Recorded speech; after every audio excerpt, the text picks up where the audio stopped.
Imagine you wake up one morning, you make your coffee, you sit down at your kitchen table, and you open a letter from your bank. The letter says your account, the account where you kept your entire life savings, is empty. Not low, not reduced, empty. 40 years of working, 40 years of saving, every birthday gift you ever put aside, every holiday you skipped, every luxury you denied yourself because you were being responsible, gone. It wasn't a robbery. There was no break-in. The money was stolen, slowly, deliberately, over decades, by a man who smiled at you at dinner parties, a man whose name was on the doors of some of the most prestigious buildings in New York. His name was Bernie Madoff. And what he did wasn't just the biggest financial fraud in human history. It was the perfect crime, hiding in plain sight for over 40 years. Until one morning in December 2008, his own sons picked up the phone and called the FBI. To understand how Bernie Madoff pulled off the greatest fraud in history, you have to understand where he came from.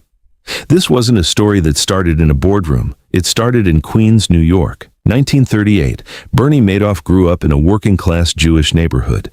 His parents were ordinary people, not wealthy, not connected, not powerful. But Bernie was not ordinary. From a young age, people noticed something about him. He was magnetic. When Bernie walked into a room, people turned to look. Bernie Madoff had the rare gift of making every single person he spoke to feel like the most important person in the room.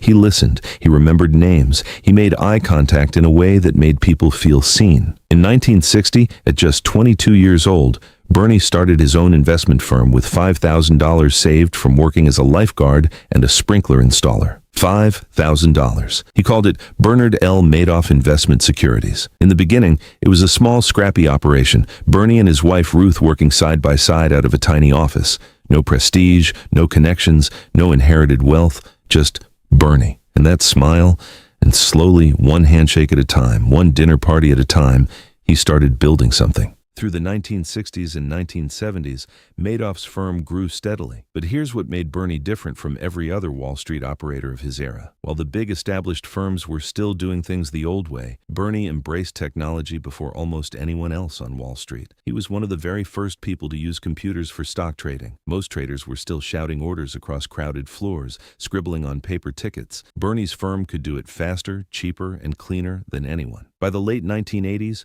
Bernie Madoff's firm was handling roughly 10% of all trading volume on the New York Stock Exchange. 10% of the entire New York Stock Exchange. The man from Queens with $5,000 and a lifeguard's tan had become one of the most powerful figures on Wall Street. And then came the part that made him a legend. The whispers started in the country clubs and golf courses of Palm Beach, Florida, where America's wealthiest retired to. The whispers moved through synagogues in Manhattan and through charity galas and private dinner parties. The whisper was this: Bernie Madoff gets returns that nobody else can get. Year after year, regardless of what the market was doing, Bernie's investors were getting 10, 11, 12% returns. When the market went up, Bernie's fund went up. When the market crashed, Bernie's fund barely moved. It was impossible. Statistically, mathematically, logically, impossible. But nobody questioned it. Because nobody questioned Bernie Madoff. Here is the secret that Bernie Madoff kept hidden for over 40 years. He wasn't investing a single dollar. Not 1 cent of his clients' money ever touched the stock market.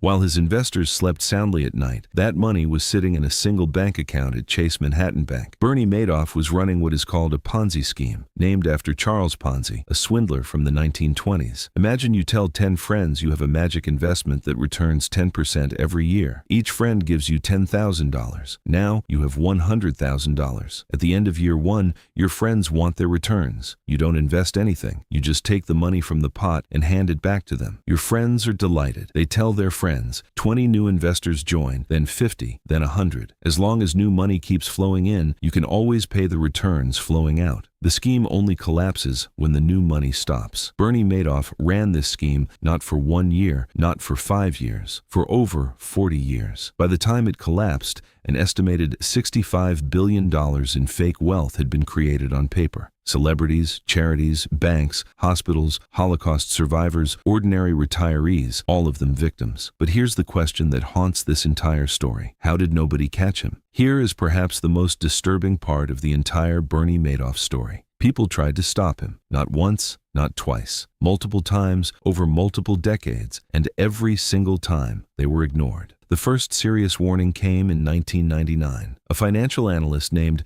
Harry Markopolos was asked by his employer to reverse engineer Bernie Madoff's investment strategy. Harry Markopolos sat down with Madoff's reported numbers, and within 4 hours, he knew. He knew with complete certainty that what Bernie Madoff was doing was mathematically impossible. The returns were too consistent, too smooth, too perfect. Harry Markopolos submitted his findings to the Securities and Exchange Commission, the very organization whose entire purpose was to catch exactly this kind of fraud. The SEC looked at his report and did nothing. Markopolos went back in 2001, then again in 2005, then again in 2007, each time armed with more evidence, more proof, more certainty, and each time the SEC did nothing. He even titled one of his submissions, "The World's Largest Hedge Fund is a Fraud." 15 words, completely accurate, completely ignored. Because Bernie Madoff wasn't just a fund manager. He had served as chairman of the NASDAQ, sat on SEC advisory committees, and was friends with regulators. When investigators occasionally visited,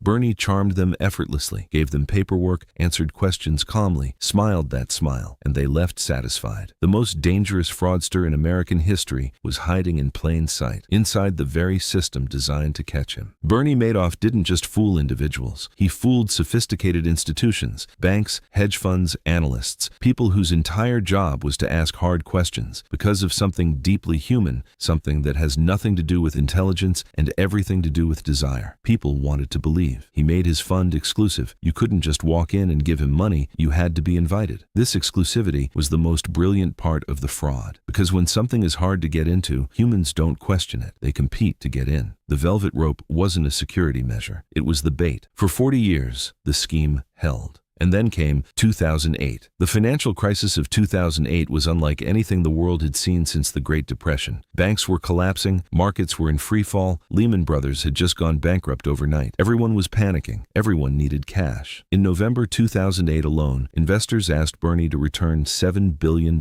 Bernie didn't have it. For the first time in 40 years, the new money coming in was not enough to cover the money going out. The scheme was finally breaking. On the evening of December 9th, 2008, Bernie Madoff called his 2 sons into his apartment on the Upper East Side of Manhattan. They sat down in the living room, and Bernie told them everything. He told them the investment advisory business was a fraud, had always been a fraud. In his own words, one big lie. His sons sat in silence. They left the apartment. The next morning, December 10th, 2008, they called a lawyer, and the lawyer called the FBI. The following morning, 2 FBI agents knocked on the door of Bernie Madoff's penthouse apartment. Bernie answered the door in his bathrobe. One agent asked, "Is there an innocent explanation for all of this?" Bernie Madoff looked at them and said, "No. No denials, no lawyers called, no attempts to run." As if after 40 years of lying to everyone around him, the relief of finally telling the truth was almost welcome. He was arrested on the spot. The greatest financial fraud in human history was over. The arrest of Bernie Madoff made front pages around the world, but the headlines couldn't capture what it actually meant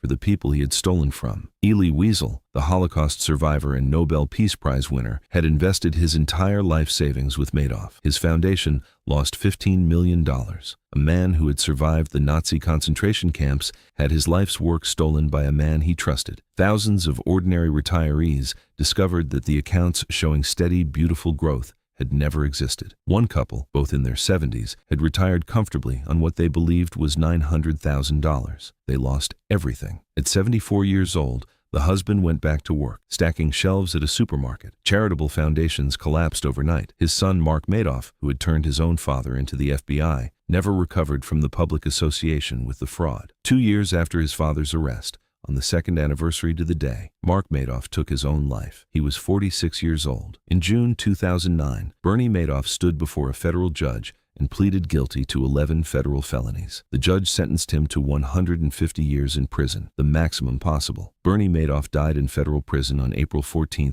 2021. He was 82 years old. He never saw freedom again. The Bernie Madoff story is told as a story about greed. And yes, it was about greed. But it was about something else too. It was about trust. About how trust, once given freely, can become the very weapon used against you. Bernie Madoff didn't hack a system or forge complicated documents. He simply understood one thing about human nature better than almost anyone. That we trust most, the people we most want to be like. The wealthy trusted him because he was wealthier. The connected trusted him because he was more connected. And the more exclusive the club, the less anyone questioned the cost of getting in. Harry Markopolos said the SEC was never going to catch Bernie Madoff because they were looking for someone who looked like a criminal. Bernie Madoff looked like a hero, and that is the real lesson of this story. Not every wolf wears a disguise. Some of them wear a suit, sit on government committees, and smile at your children at Christmas parties. And the scariest part? You would have trusted him too.